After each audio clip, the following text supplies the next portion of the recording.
Welcome everybody to a look at the fifth film in the Columbia Noir #7 box set, and it is 1957's The Long Haul. So this is directed by Ken Hughes, who did one of the previous films in this box set, Wicked as They Come, also did the script, just like he did with that film as well. And this is a film noir effort with many of an element of the dramatic to it as well. Clocks in at 89 minutes long, stars Victor Mature, who has been in several great films that I've enjoyed, likes of Cry of the City, Pick Up Alley, Kiss of Death, and I Wake Up Screaming. Also stars Diana Dawes, who was in Yield to the Night, The Weak and the Wicked, The Shop at Sly Corner, and Berserk with Joan Crawford. Also stars Patrick Allen, who is more well known probably for some of his voiceover work. He provided voiceovers for the likes of Fred's, The Eagle Has Landed, and a few others, but he was also in Dial M for Murder, Never Take Sweets from a Stranger, Captain Clegg, and The Body Stealers. So when an American ex-GI takes a job as a truck driver to support his British war bride Connie, it isn't long, however, before Harry is blackmailed into joining a smuggling operation run by a conniving criminal.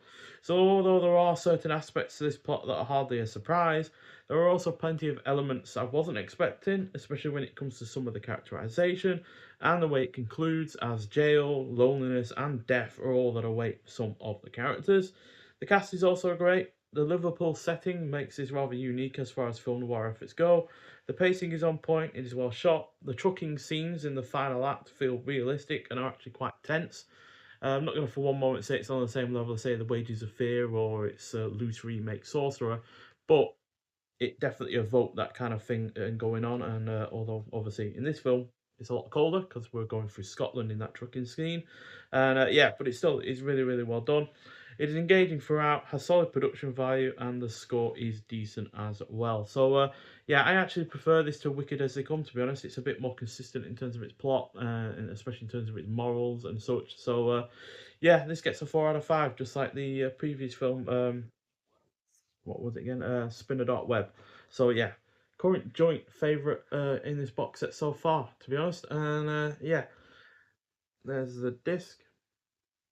Not an entire surprise that this is current joint favourite, because I have been a fan, obviously, of several films from either of the two leads before. And yeah, they really do help make this as good as it is. We've also got a high definition remaster with the original mono audio. Both are perfectly fine. Nothing, again, mind-blowing like previous films in this box set, but you could do a lot worse. You've also got audio commentary of film historians Will Fowler and Vic Pratt from 2025. In for the Long Haul from 2010. That's a 10-minute archival interview with third assistant director Ted Wallace and focus puller Alec Burridge.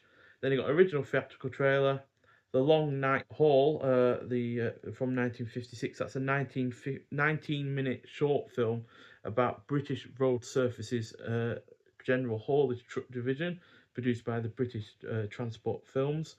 Then you got Image Gallery, new and improved English subtitles, The Death and the Hard of Hearing, and it is a UK premiere on Blu-ray. So likely again to have had a release at least in the likes of the US. But nonetheless, yeah, really good film, and again another one that I am really glad that is more widely available for UK viewers. So yeah, and anyone else in the world that hasn't obviously been able to get their hands on it. So yeah, but like the rest of the films, this is in black and white, and it's in the 175:1 aspect ratio. So yeah, do highly recommend this one if you haven't seen it. But then again, if you've bought this box set, I'm sure you'll be working your way through it at some point anyway. But yeah, on the whole, a pretty good film. And like I said, I really like the fact that it's set in the likes of Liverpool, which isn't a million miles away from me. So yeah, did provide some kind of interesting, like, historical relevance as well, in terms of seeing all of these Liverpudlian docks and such, and old ships that are around and such. It just, yeah, really did provide for an interesting setting, as well as alongside the film itself, which is an interesting plot. So yeah, but nonetheless, if you have seen The Long Haul before, I'd like to hear your thoughts on it. But thank you for watching, and I'll see you in the next one. Bye.